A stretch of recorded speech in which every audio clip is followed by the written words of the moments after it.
This is the Ms.FitVegan podcast, episode 181. You have no idea how strong you are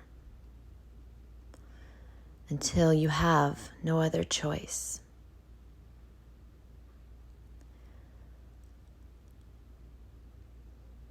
I want you to think back to a time when you had no other choice.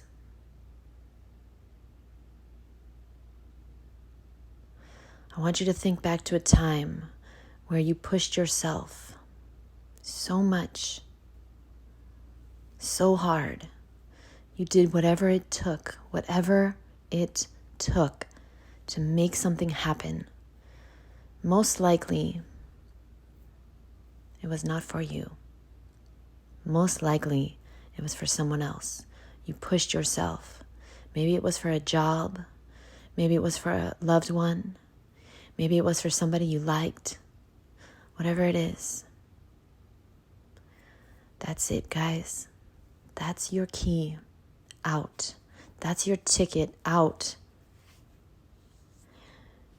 You've got to find something or someone that pushes you beyond your perceived capabilities.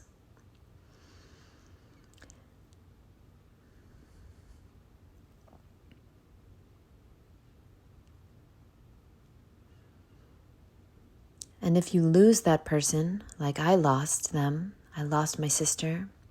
She was my person. She was my why. She was what I pushed myself for. If you lost them, then I want you to realize that it's your responsibility to continue their legacy. You need to live for them. You need to live because they can no longer live. They are no longer here.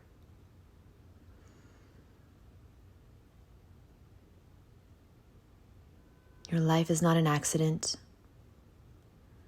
The things you do are not in vain. And I want to tell you a little story about the power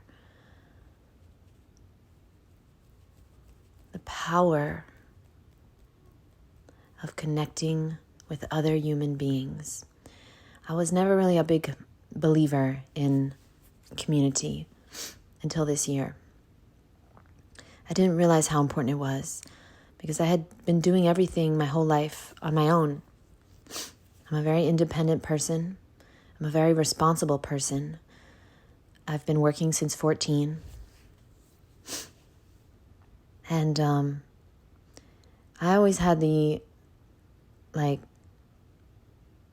me against the world, Tupac syndrome, you know? I always thought it's me against everyone else, and that's the way I like it.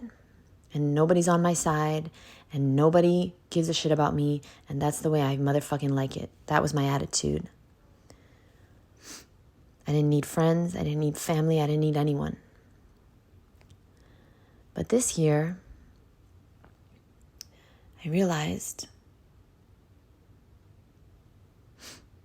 I do need people. We all need people. We have a need to connect with others. And when we suppress that need, we get sick. We get depressed. We get unable to fulfill our destiny. Our destiny includes other people. I never believed it until recently. So, the killer of all dreams is not financial issues. It's isolation. Isolation has destroyed more dreams than anything else. But let me get to this story I want to tell you guys real quick. On Saturday night, I came home and I have a group coaching course that I'm doing, the Ultimate Raw Transformation course. And I'm working with 14 amazing, beautiful women. And I'm doing this course with my friend Matt, rawintuition.com, myrawintuition.com. Go check him out. I'm doing this course, and on Saturday night, one of the people in the course shared something really, really hard to share, okay? Something that happened in their past. And I felt called to call them. I really wanted to call them as soon as I could. So as soon as I got home on Saturday night, I called them, and we spoke for a little bit. And what she shared really touched me. It was a very, very difficult time in her life. It was very hard for her to share that.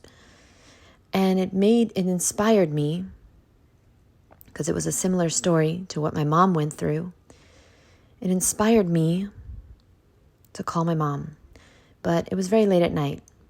So I left my mom a voicemail. I left my mom a long voicemail telling her that I really loved her, that I was really proud of her, and I was really grateful to her. And I said a lot of things that I never said before. We don't really get along. She's like really different than me. She's really paranoid. She hates that I'm out there on the internet. She hates what I wear. She doesn't approve of the things I say. She doesn't approve of me being honest and vulnerable and putting myself out there and sharing my life and my story and my struggles and my boobs. She doesn't approve of any of this stuff. And so, so we don't really get along, but I support her. You know, I make sure I pay her rent, and I make sure that she has what she needs, but we don't really get along, and we don't really have much to talk about. But I left her a long voicemail saying how I was really grateful that she was my mom, because she fought for us when we went to foster care. She never gave up, and it took her 13 years, but she won us back. She finally did. And when I was 13 years old, I went to live with her, and I met her for the first time. And that's because she never gave up, even though she was on drugs, even though she had mental problems, she was extremely poor. She somehow won custody of me and my sister when I was 13 and my sister was 15. I left her a message letting her know all the things that I wanted to say to her that I never said.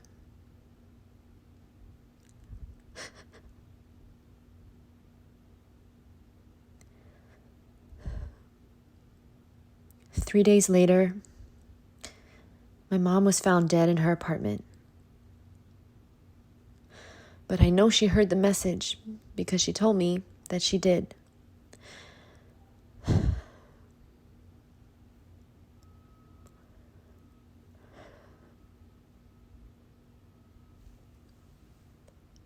I hope this podcast inspires you to please tell someone you love them. Tell someone that you're proud of them. And don't put it off another day, because you don't know when somebody's day is up. You have no idea.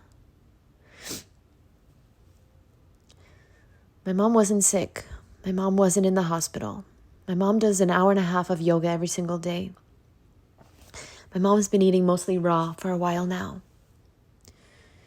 And yeah, there's some other details to her death, which I will be keeping private for now. But I just wanted this to inspire you, because life is very short. And the problem is, you think you have time.